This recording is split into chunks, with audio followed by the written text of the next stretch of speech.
Greetings to you all. I appreciate you joining us for this lecture, another wonderful lecture as part of the West Africa theme semester series of events planned and sponsored by the Department of International Education throughout the coming fall semester. Today we welcome Dr. Elizabeth Morton to deliver a talk titled From Birth Until the Afterlife, West African Art and Rites of Passage. I'm delighted to welcome Dr. Morton back to MSSU. She's a dear friend and colleague and a key collaborator on a number of projects as the expert on non-Western art. We first met at the Indianapolis Museum of Art for the annual MAS conference many years ago. She chaired a session on African art and collections and selected my proposal to present a paper that actually addressed our collection here on campus, of which I'm the curator.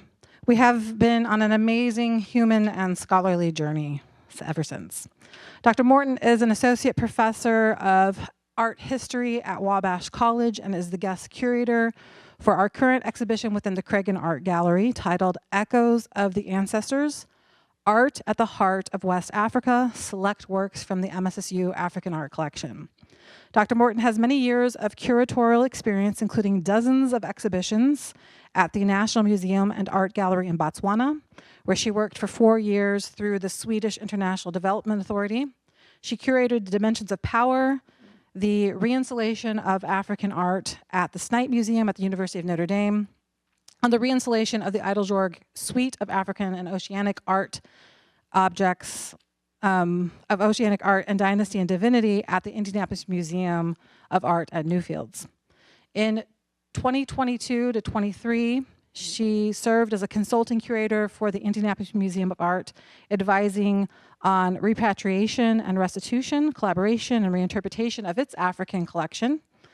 She concurrently served as a national committee, on a national committee known as Collaboration, Collections and Restitution, Best Practices for North American Museums Holding African Objects Working Group.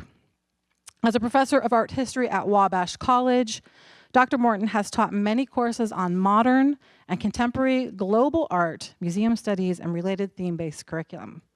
Please welcome my friend and African art specialist, of whom I am often in awe, Dr. Elizabeth Morton.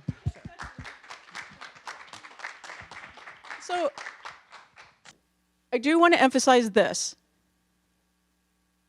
A common belief exists across West Africa and the entire continent. The physical world is constantly shaped by both known and unknown spiritual forces. Part of what I want to emphasize in saying that is that Africa is predominantly Christian and Muslim. It's about 40% Muslim and 45% African. According to the most recent statistics, about 45,000 people a year convert to Christianity. So it's a very deeply Judeo-Christian, Islamic continent. But as you know, practices continue. People have cultural practices, and that belief in the spiritual world profoundly affecting the physical world is something that continues, not only continues, but is important in those Christian and Muslim traditions. But I will say that what that means is that when we get into the deep, deep ritual stuff, a lot of people now, where they will practice it, it will be more as a cultural celebration and less as a religious practice. But that's, you know, it's an interesting balance that people have, and I'll sort of address that in some of the things that I'm going to show you. I want to emphasize how diverse West Africa is. Do any of you know somebody from Nigeria? Where's the pointer part of this? Oh, yeah. Anybody know anybody from Nigeria? You should, yeah. I mean, yes. So Nigeria is about 20% of the continent's population.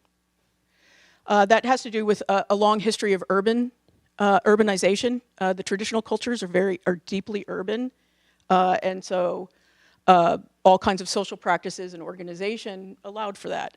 But Nigeria has over 500 languages. Now, this gets tricky. If I had a linguist in the room, we could have a conversation about this, because what makes a distinguishable language is a question, right? Certainly, middle schoolers have developed a language, right? And Oxford had to acknowledge all the skibbity and this kind of thing, right? There is a whole other language that's been developed in the United States.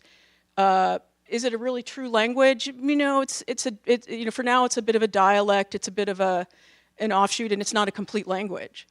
But so where you defined how something becomes a completely different language, that's all up in the air.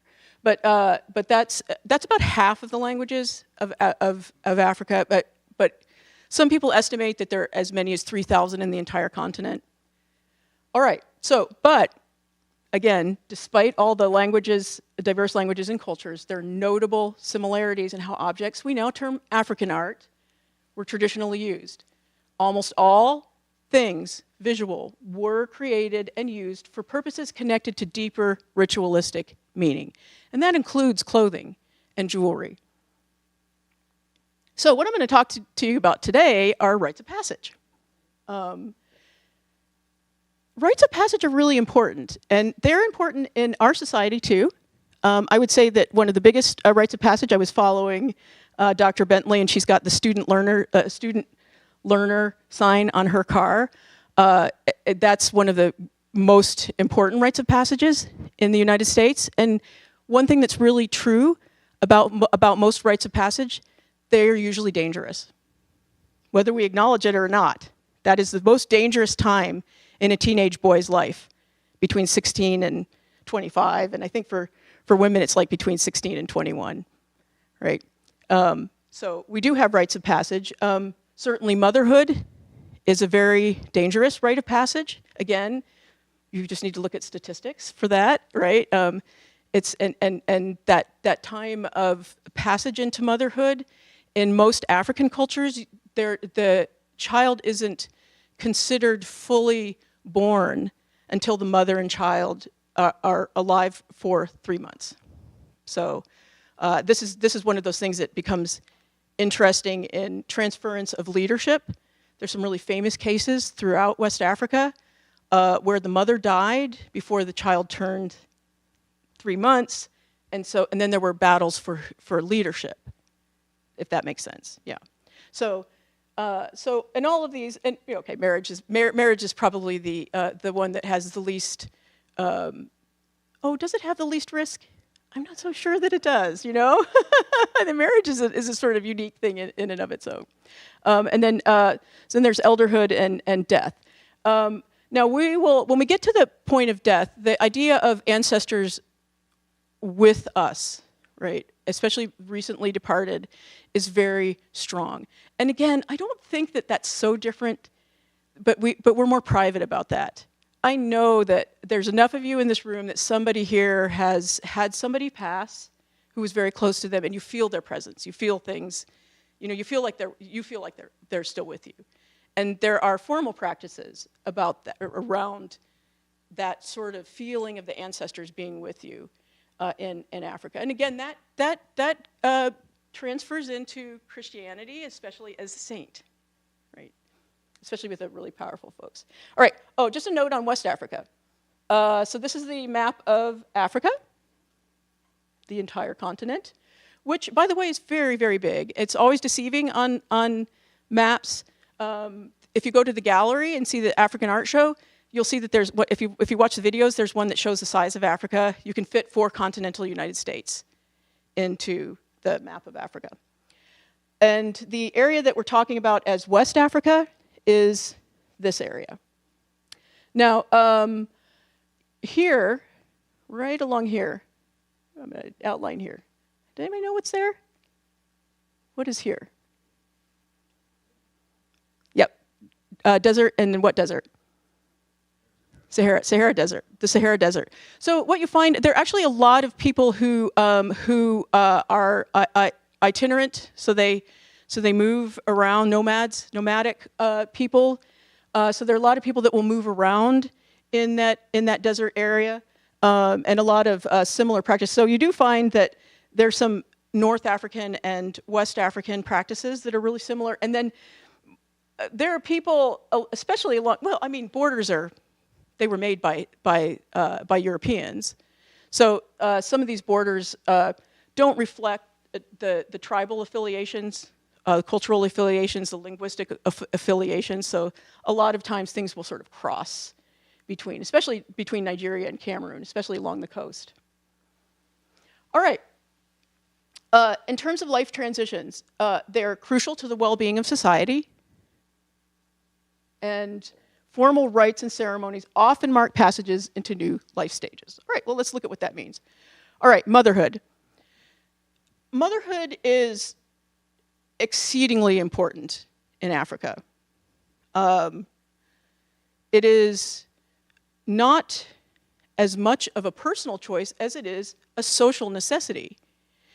In most African cultures, you are not considered a full woman, until you've had a child. This was problematic for me when I went to Botswana. I was working in Botswana. I was 26 years old, and I didn't have any children yet. So I wasn't quite at a full womanhood stage. People felt sorry for me, and I had to figure out how to negotiate that. And plenty of people wanted me they were just going to give me a baby so I could right? So when you have this, and this becomes even more extreme when you have societies that are matrilineal or matriarchal. Matriarchal is very, very unusual. Do you guys know? So are we matrilineal or patrilineal? You guys know? We're kind of mixed now, right? I mean, we're more about the firstborn, but really, if you look at laws didn't come into place until 60s and 70s that really gave women the right to own homes and we actually don't practice matrilinealism. Matrilinealism means that if you have a king and they're going to be looking at their successor, that successor is not the king's son, because that's the person who's most likely to kill the king, right? The successor is going to be his sister's oldest son. Does that make sense? So that's what matrilinealism is. So when you have a matrilineal society, there's a specific importance on women. And it doesn't mean that women are leaders. Matriarchal means that they're the leaders. It just means that they have this really, really serious role as mothers to have daughters who will bear the future of their brother's family, of their family. Does that make sense? It's confusing because we're in a system that's so designed to pass things on to the firstborn of directly. Yeah. Can you imagine how messy estates get with this sort of thing? Oof. All right, so you have actually here in the gallery, you've got a lovely Aquaba figure. Have any of you seen these before? So they were very popular in the early 2000s and late 1990s as fertility objects. And you could buy Aquaba soap, and you could get Aquaba oils, and you could get little dolls, and you could get earrings.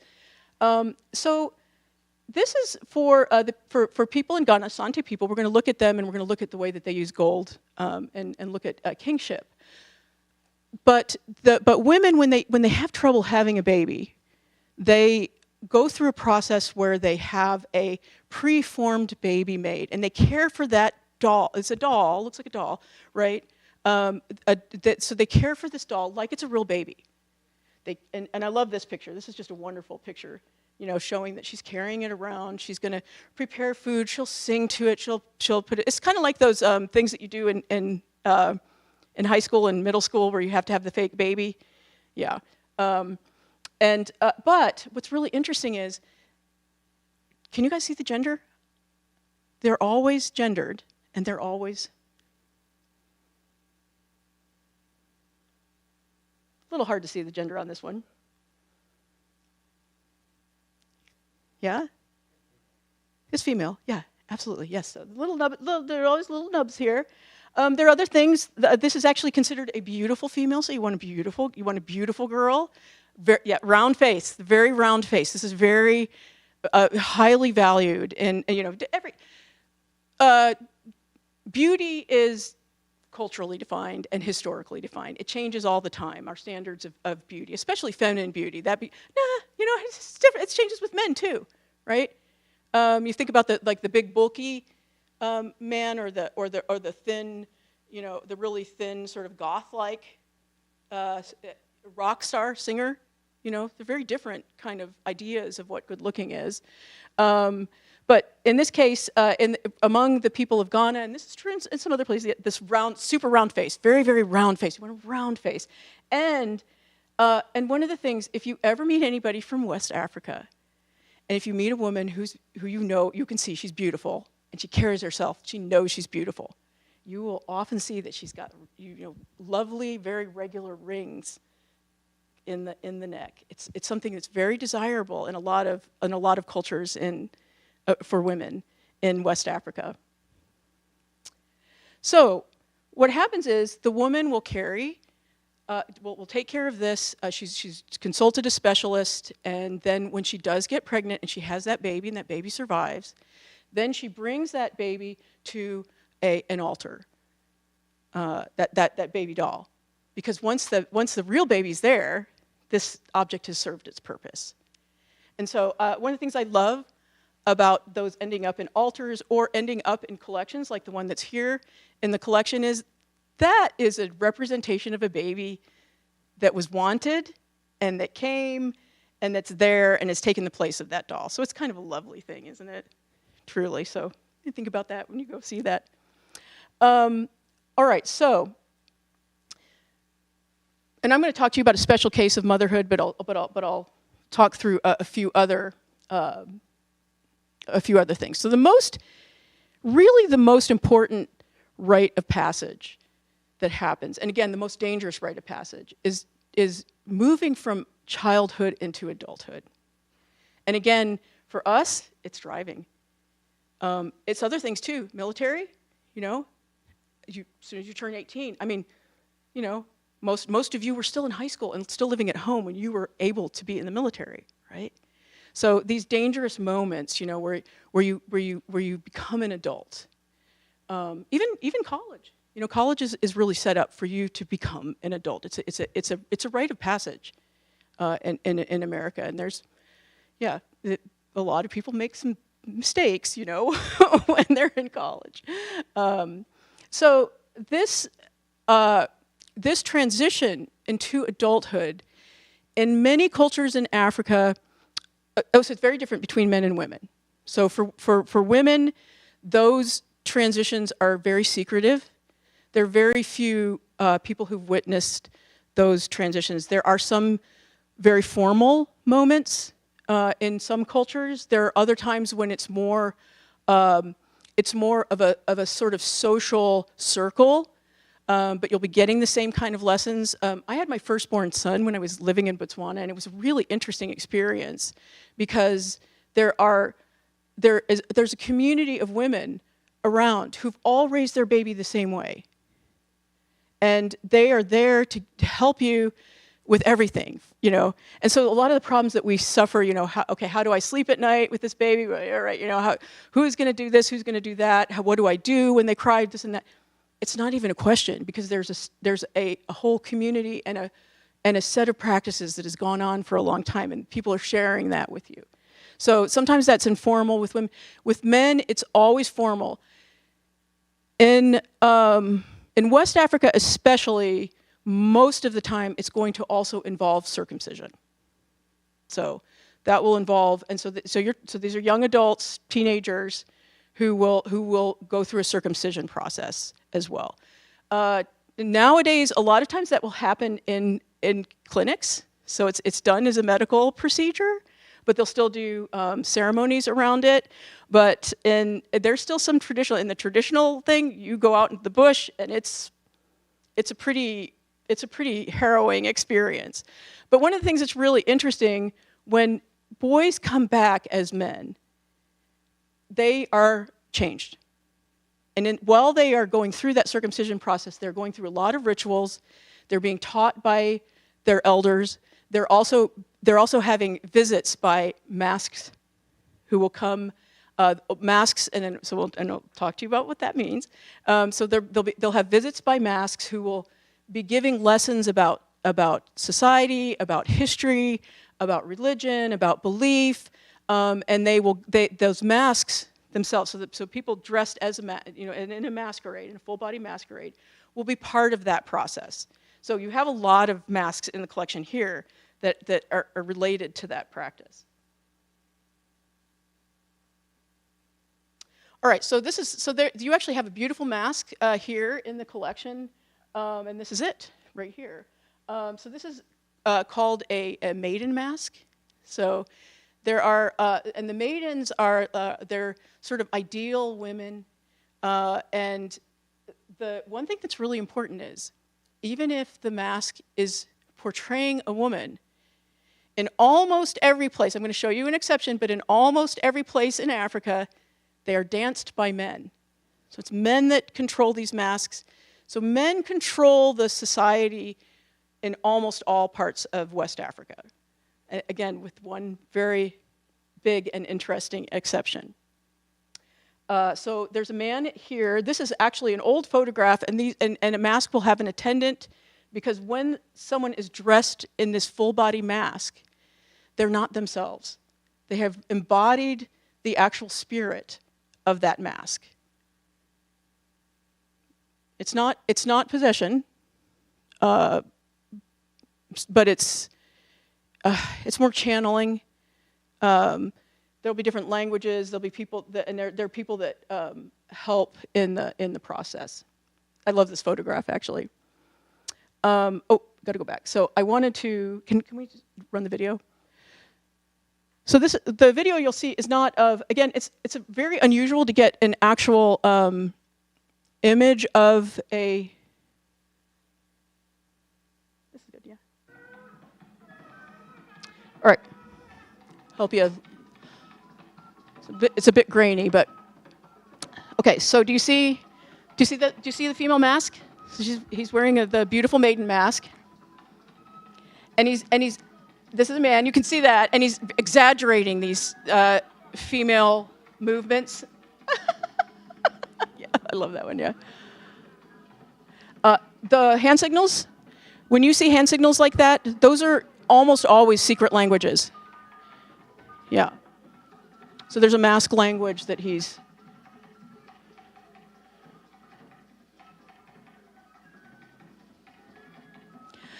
So this is clearly not a circumcision camp. So again, we wouldn't have video of that. This is, as you can see, it's a public celebration.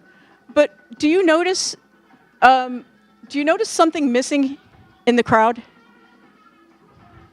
No women in that crowd. So while this is public, it's not really like this is a masquerade for men, right? And it's part of that. Yes, part of that learning process. Okay, we're good there. All right.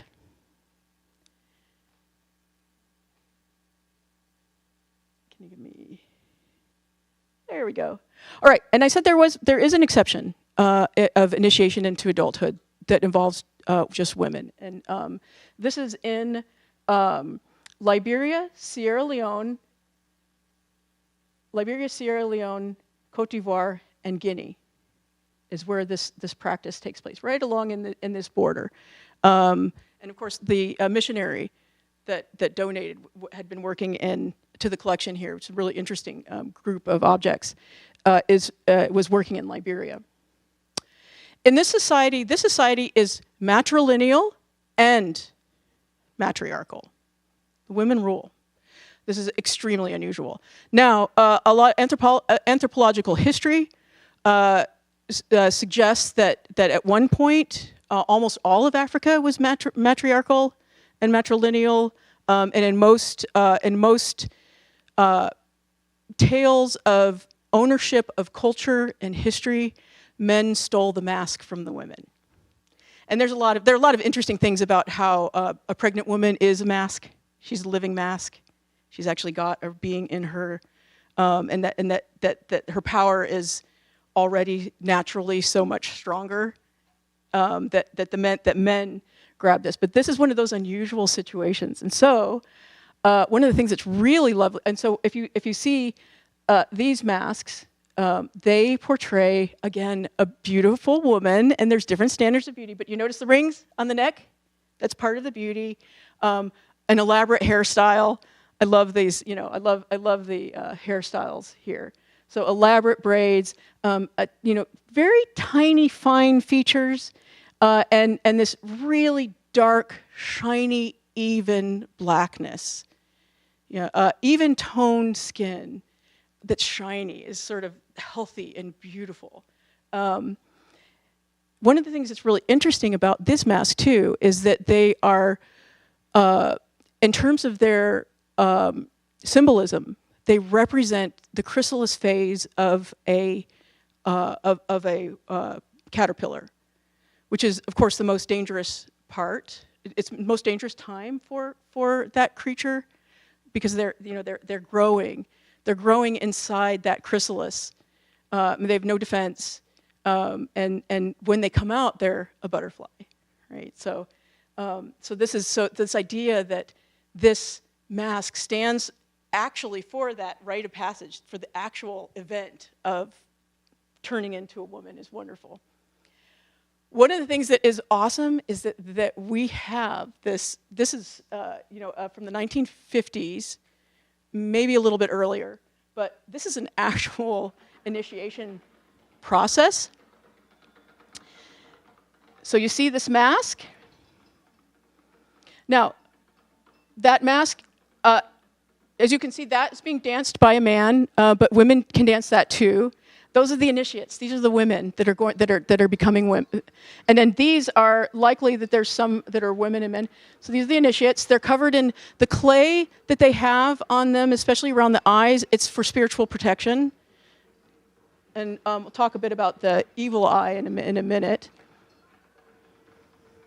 So, yeah, it's kind of amazing to have this footage.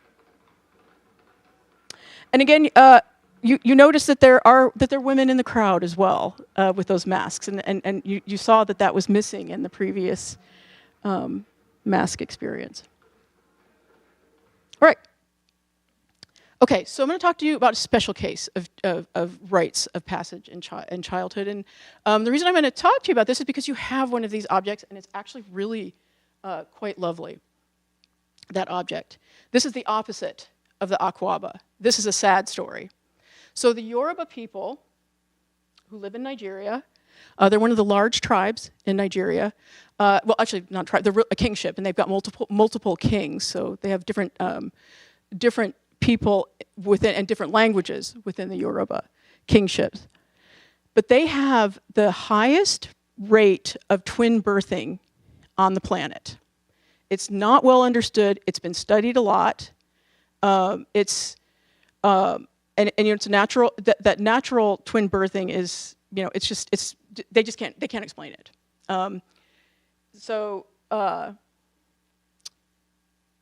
It's hard enough to have a baby when you don't have modern medicine available to you, and it's risky enough. The statistics are not good for West Africa. In places where people don't have access to medicine, you're looking at 20 to 25%. The highest rates of infant mortality are in West Africa. A lot of that has to do with the spine and hip shape of women in West Africa. So you can imagine how much harder to have twins. How much harder to have twins. So there's this wonderful practice that has happened in Yoruba land, and that is that any woman who has twins, whether they live or not, becomes a mother of twins, and she's honored. She gets a new title. It's an actual title, and she's honored as the mother of twins. She's praised. She's given gifts. She can go to the markets. And people will give her things. It's a great system, truly. And we have a situation here. There are plenty of people that end up with live children, especially currently. But can you see that she's got twins? She's carrying one on her back and one on her front. And this is in the market, and she's being praised. But in this case, this woman lost one of her twins. And again, this is a lot like the Aquaba in the sense that if the child dies before that child would become an adult, so before that passage into adulthood, that child needs to be cared for as if it was a living child. And there's another level of belief that actually makes them have some superior spiritual powers. They're related to, this is one of the few places in Africa where there's a pantheon of gods. And so the twins are considered the children of one of those gods. So they have a bit of extra human ability, whether they are still physically here or not. So you have to take care of them to keep balance in life. Again, I always think of these, I think practices, especially with women, are interesting because I think that this is if you really look at this from just a social standpoint, it's really lovely, right? Because you have someone who's had loss. You have a twin that's had loss. Sometimes you'll see a mom who will have two different. So she'll have lost both, right? But she can carry that. She still has the honor of having delivered those babies, and she still can carry that. And I think it's just a really lovely way to deal with that kind of grief. So when you see these objects, and there are a lot of, before I showed this just because this is more likely what you'll see, sometimes photographs as well that women will carry. And again, they'll take care of that baby. If they're feeding the other one, they'll sing to it. This baby will sleep with the twin, with the living twin. This is a case actually with a woman who lost several sets of twins, and so she's holding those objects. Once that twin, and actually you have these are called Ibeji twin figures, and there's an Ibeji twin figure, a really nice one actually, in the collection. It's in the exhibition right now. And again, remember, that's somebody's loss. Somebody lost that child. But again, there was a process, a healing process. And once that child gets to the point where they would become an adult, then they keep the objects, but they put them in an altar, like that Aquaba. So it's not something that they're just going to carry for the rest of their lives. They also end up in collections in the United States and in Europe, usually because somebody has converted to Christianity or Islam, and so the family altars that were in the house, they will just get rid of those. These are the things that often happen. I'm always happy to talk about repatriation and how objects get to Europe and the United States. The vast majority are not stolen. Most of them are things that people, again, they're switching belief systems and ways of life. All right, rites of passage marriage. Weddings are wonderful. I highly recommend just go to YouTube, go look up weddings. There are so many gorgeous weddings. The Yoruba people have beautiful, over-the-top, wonderful weddings, and the bride and the groom, they match their fabrics. But I do want to talk about some of the objects that are associated with weddings. All right, so the Fulani. So we'll look at Senegal, which is here along the coast. And then we're going to look at one of those nomadic groups that's in the Sahara. So the Fulani people make these wonderful, oftentimes these are not pure gold. Sometimes they can be. It depends on how wealthy the family was. But one thing that happens, of course, when a wedding happens, all of the family finery comes out, right? And you'll see this in a lot of places. That the family treasures will come out. So here you have this woman. Doesn't she look beautiful? And you see she's had, it's not, the photo isn't coming across very well, but she's she's got, you know, beautiful, like, her, you know, she's had some nice lotions on her face, and somebody's done these beautiful weaves. They've woven these things into her hair, and then there's this, you know, there are these wonderful earrings, and you can see just how big they are. Now, those don't, they don't hang completely. If you notice, there's a kind of a hook, so she doesn't have to carry the whole weight of that on her ear. And then another piece of cast jewelry. So the Tuareg people, these are the people that live in. They're one of the nomadic tribes that lives in the Sahara. They are known as the blue people. Why? Because they make cloth with indigo dye. I was just talking to Dr. Bentley about those of you who are older, young people, you don't remember this.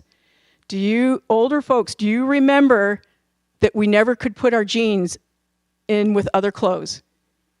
Do you remember that? Because the blue would always come off. It didn't matter how old they were. You know, how many times they'd been washed. We always had to wash them separately. So, and that is because indigo never sets. It never fully sets. You can stop the indigo process. I have her, I love this, because she's wearing 2 different indigo dyed things. Indigo can be, you can stop the process so it can be almost white. It can be a blue that's almost white. You can go into a baby blue. You can do any level of blue right to a deep, dark blue that almost looks black. It gets so dark. But these are always, they're beautiful, absolutely gorgeous, but they're always going to rub off. They're always going to rub that blue onto the skin of people. So a lot of people call the Tuareg people the blue people. Now, the Tuareg, their backgrounds, so you'll see that sometimes they look very black, sub-Saharan African, and other times they look very North African, very Arab. So there's a variety of people that are all in the same group, and they speak the same language, and they have similar practices, and they're all Muslim now. And interestingly, usually women do not cover their hair. Now, this is because you've got 2 brides here. They're covering their hair. So it's the men who cover. The men cover their head and they cover their face, and we'll see that in a second, because the men are where it gets really interesting and really showy.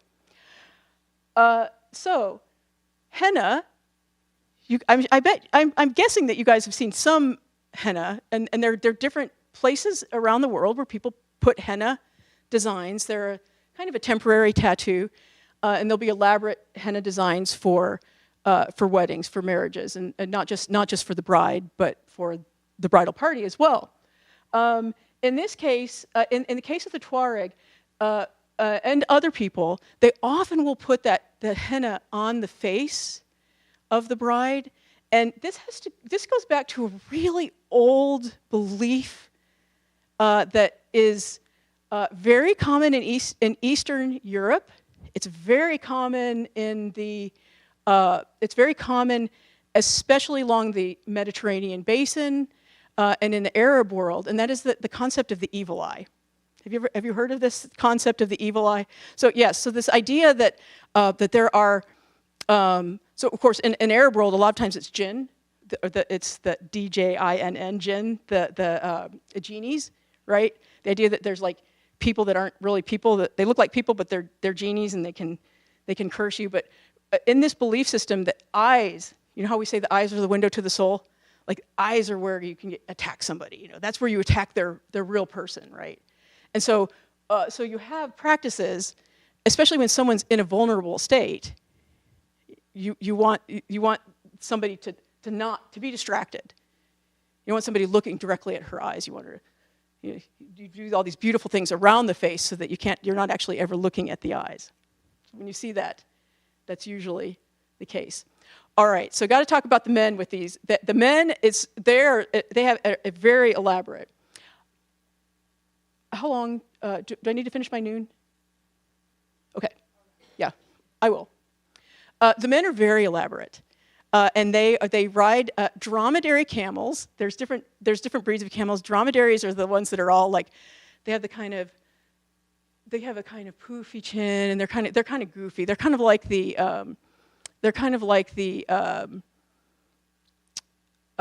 Cocker Spaniels, like of the of the camel world. So men, when there's a wedding, the man will go and fetch the bride. He'll bring his groomsmen, and they will go together on their camels, and they wear all this finery. And these are the saddles that they have, and this still is practiced today. There are still people in the desert that still do have their camels, and a lot of times they're running businesses. A lot of the oases in the desert are actual business centers, and you've got old families that have been controlling them. So these are just objects that are part of what he's wearing. You can see there's a kind of family sword. This saddle. Interesting thing about this saddle is at the Indianapolis Museum of Art, and there was one time, and it was sitting up on a platform that had an alarm, and a man who's Tuareg, who was in medical school at IU in Indianapolis. He saw it and got so excited because it looked just like his father's saddle, and climbed up onto the platform and sat on it. And of course the alarms went off, and then, and of course it was all chaotic, but it was such a heartwarming story. Like, it was such a lovely story. He was so excited. So I want to show you just a little bit. You know what, you can probably... They show off their military insignia and their greed. These amulets of leather or silver are small boxes containing... Is that beautiful indigo? They await the arrival of the riders, mounted on their soft-haired Mahari dromedaries. The women call out the sakni, a traditional cry which is made by flapping the tongue. Now that's a show, and you thought elephants were cool.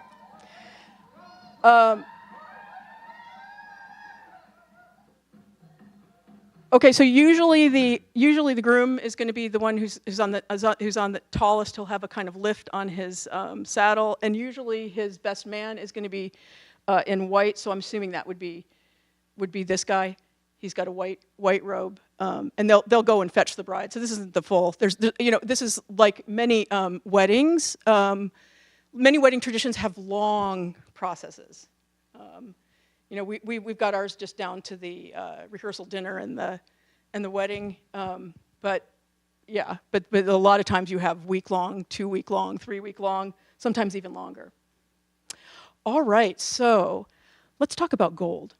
Ghana, which from what I understand, there might be, as part of this West African unit, there might be a trip to Ghana.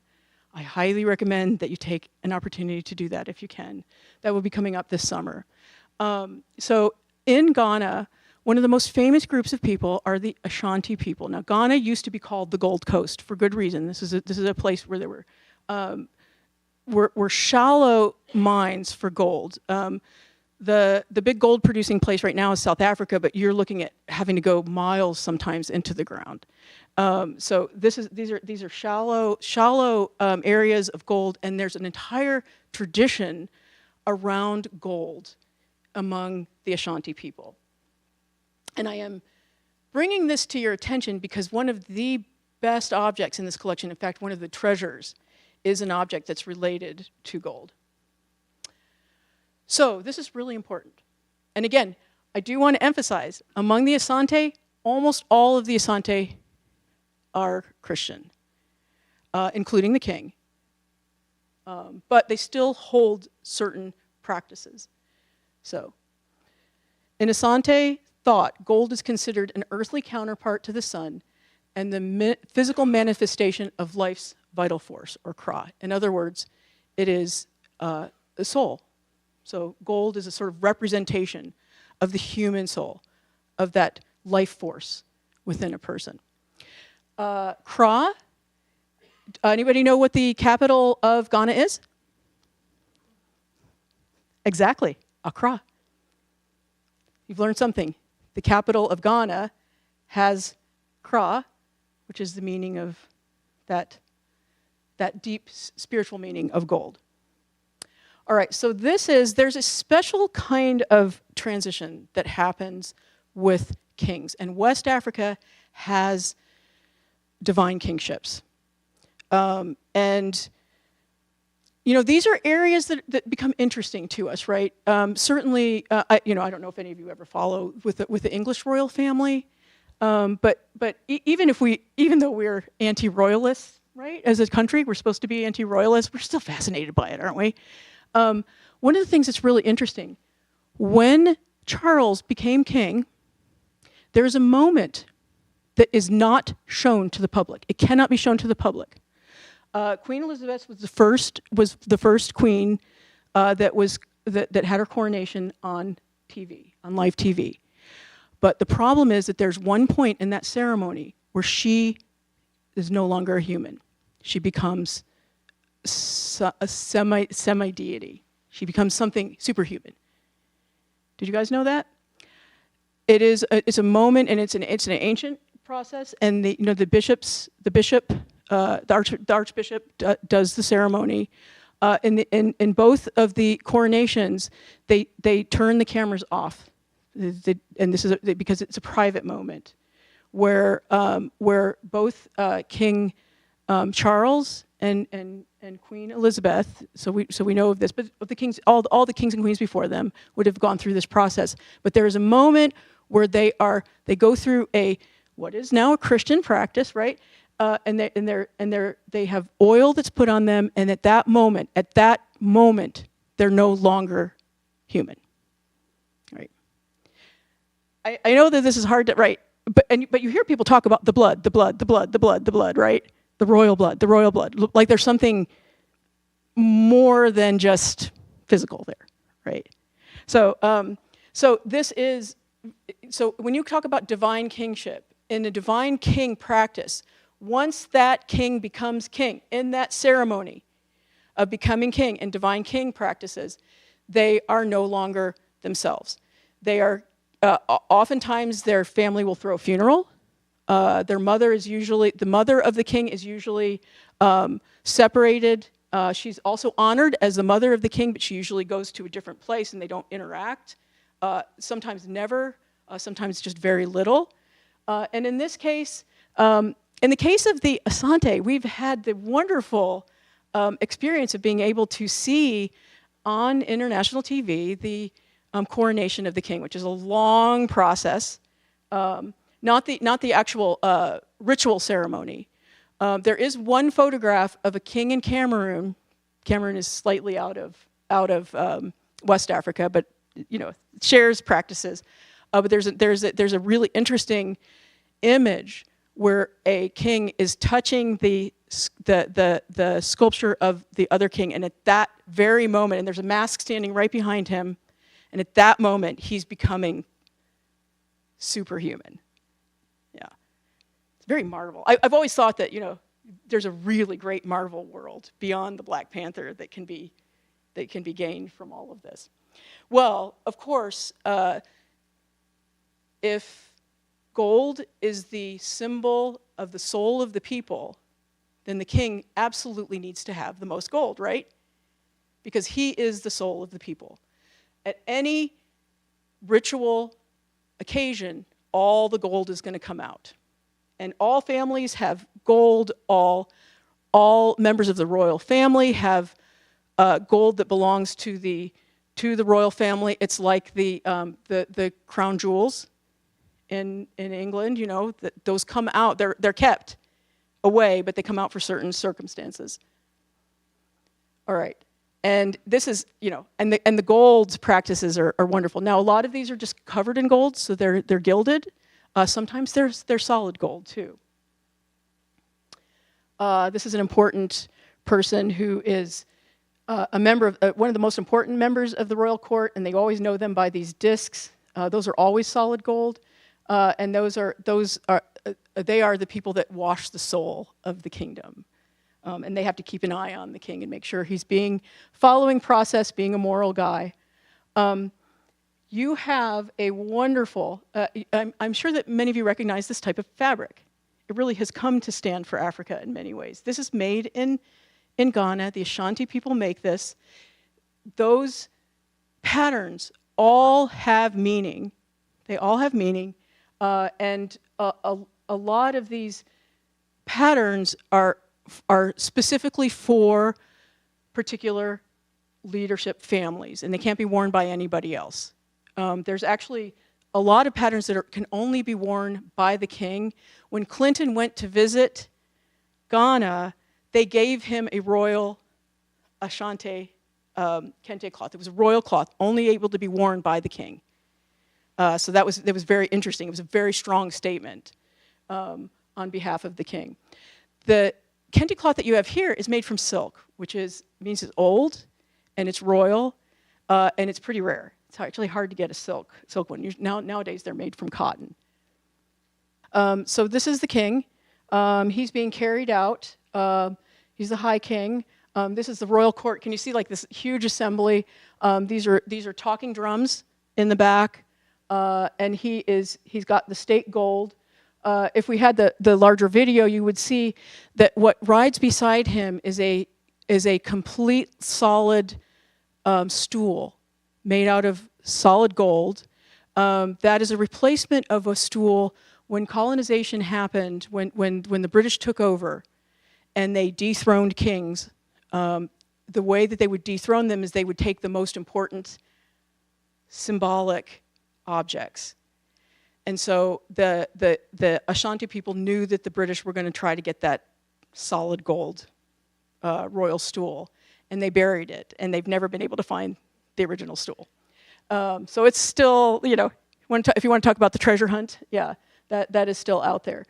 That stool is carried on a pallet. The king is and when the king is in these moments, he's no longer human, he's superhuman. His feet can't touch the ground.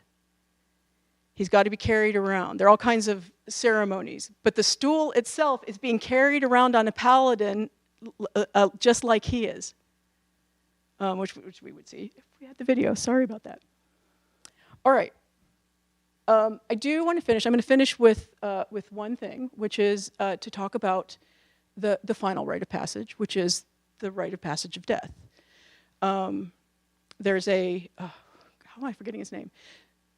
The Massachusetts judge that has he's on TikTok all the time. Do you know who I'm talking about? That was so kind. He was always giving. Thank you. Oh, is he Rhode Island? Rhode Island. I'm sorry. Yes. Do you know he just passed? So he's 88, and he passed. He's one of the most beautiful people of the 21st century, truly. But he passed. But before he passed, he was 88, and he died of cancer. And he asked for people to pray because the cancer kind of reset in. And I thought, it's lovely, but and he's a believer. He said, I'm a believer. I know where I'm going to be, and remember me. But he also asked for people to pray for him. And I thought, this is one of those things that sort of this discomfort we have with death. And the different kind of that everybody can have their own belief system. There's something really comforting about having a kind of communal agreement about what's going to happen to people, and then how you celebrate those ancestors and how they are among you. So there are lots and lots and lots of practices. Usually the same masks that are that play a part in the transition between childhood to adulthood. They also come to that period of time. Why? Because you have two rebirths. You're dead to childhood, you come out as an adult. You're dead to this world, but you come out in another world, in the spiritual realm. And that spiritual realm stays among the living.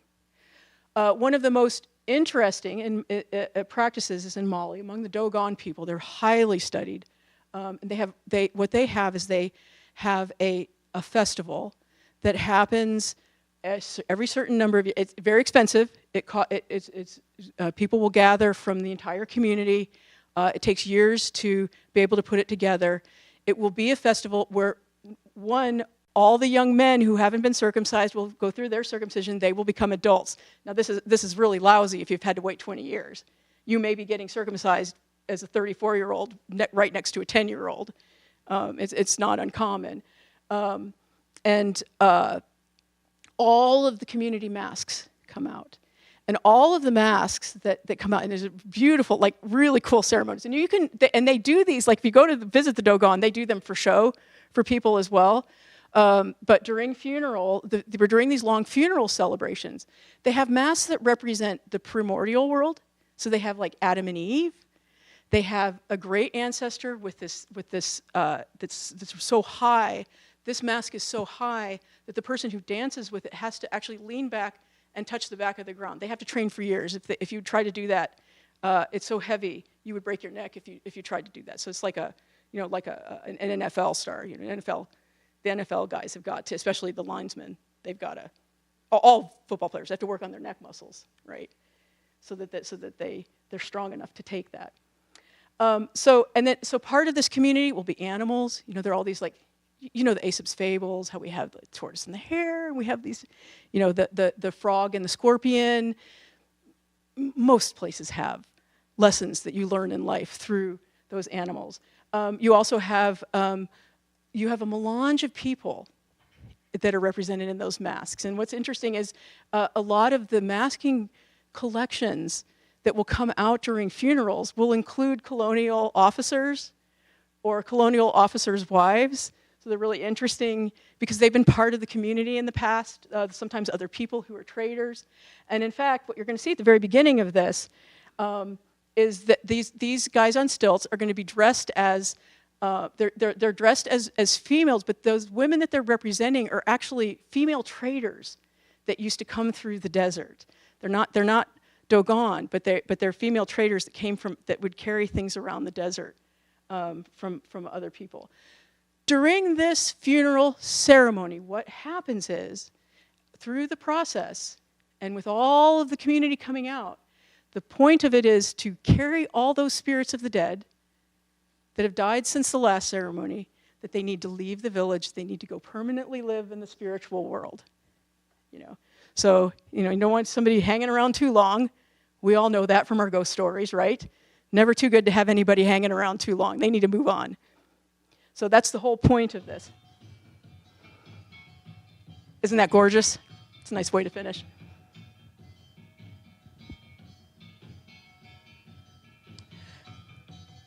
These are the guys that have just been circumcised, the ones that had that. They make their own mask.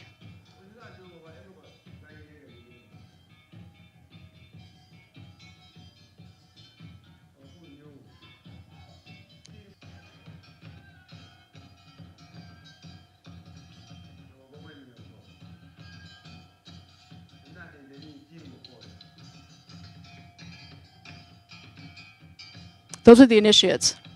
Those are the guys that have just become men.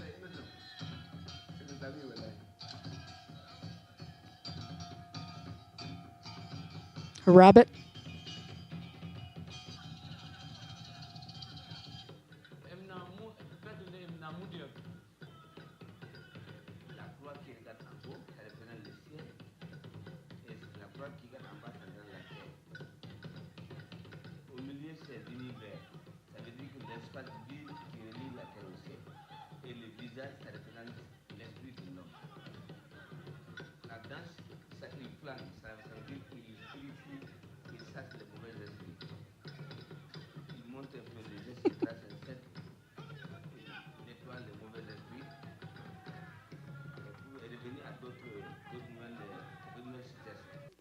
I could watch the whole ceremony over and over again. I think it's just so gorgeous, but and it's so lovely in this day and age to be able to have access.